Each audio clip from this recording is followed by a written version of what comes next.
Imagine standing on a frozen lake, trusting the ice because it looks solid, but the moment real pressure is applied, the illusion shatters. In financial markets, millions of traders step onto similarly fragile ground every day by relying on the most common tool in retail technical analysis, the diagonal trend line. This chart shows the classic textbook setup. The theory is simple. If you connect two consecutive price lows, you create a diagonal support boundary. By extending that line, the third point of contact becomes an optimal trigger to buy. The expectation is price will respect this geometry, bounce cleanly off the line, giving buyers a green light to ride the uptrend higher. But far too often, the market ignores the geometry. Instead of bouncing, price violently breaks downward through the support boundary.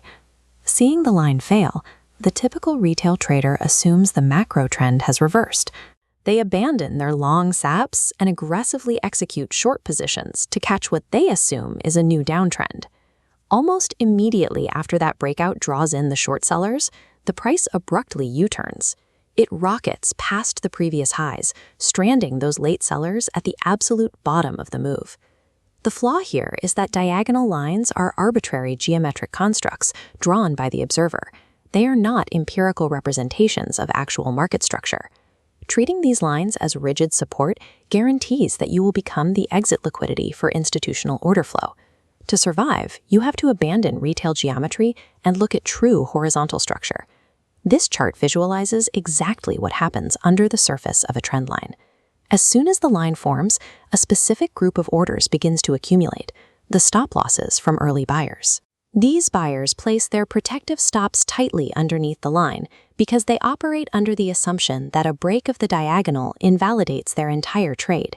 They are quickly joined by a second group of market participants, breakout traders who are actively watching for a downward momentum shift.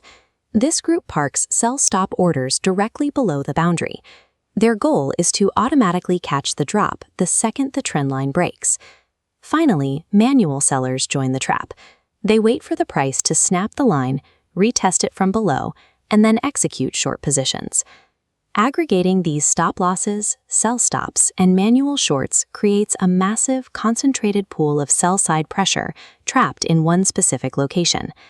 Mechanically, this pool represents guaranteed, concentrated sell volume that requires only a minor price drop to trigger a cascading chain reaction.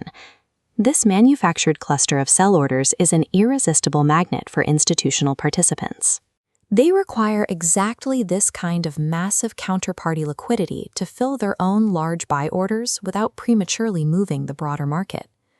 The reason retail traders fall into this trap is because they confuse an imaginary diagonal line with the empirical reality of how a market moves.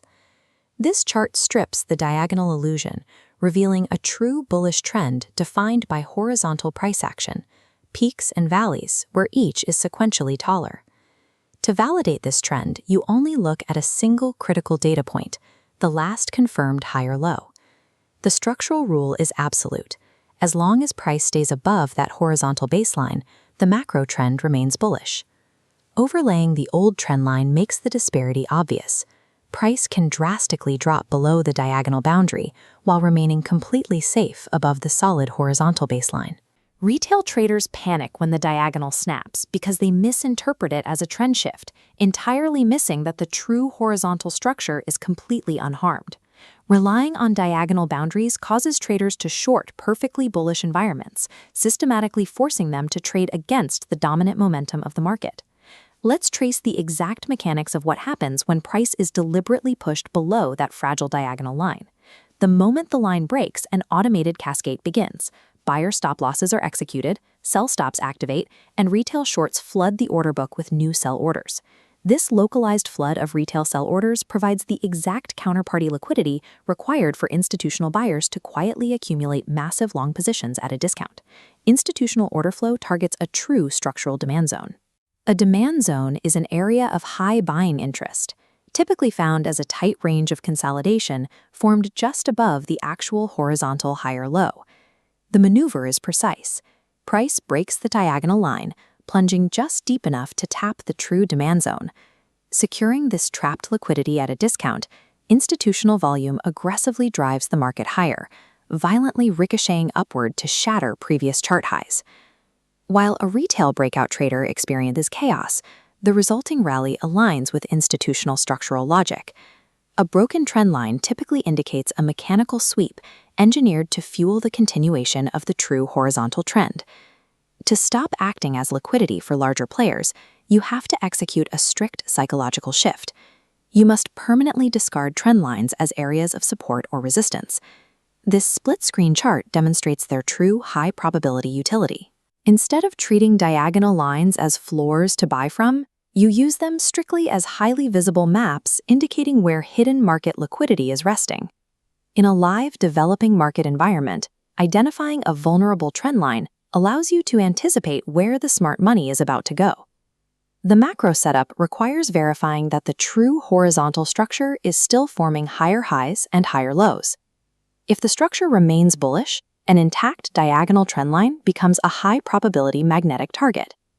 The trigger comes from smaller timeframes. You wait for the internal substructure to break bearish, signaling an imminent pullback. This presents a tactical shorting opportunity. You execute shorts from the top, aiming exclusively for the accumulated liquidity pool. Risk management is strict. Your target is the exact sweep of the line, taking gains immediately to avoid greed. The moment that sweep concludes, you pivot immediately to the predominant, highest probability trade setup. The optimal buy conditions are now met. The trendline liquidity has been swept, the horizontal higher low remains undefiled, and price has officially tapped the underlying structural demand zone. While retail traders are currently panicking as their diagonal support breaks and their stops are hit, you have the clarity to see a perfectly aligned structural long entry. You execute the long position from the demand zone, riding institutional volume upward to form a new higher high, leaving the old diagonal line obsolete. By elevating your analysis from imaginary diagonal geometry to empirical horizontal structure, you stop providing liquidity to the market and begin extracting it right alongside institutional order flow.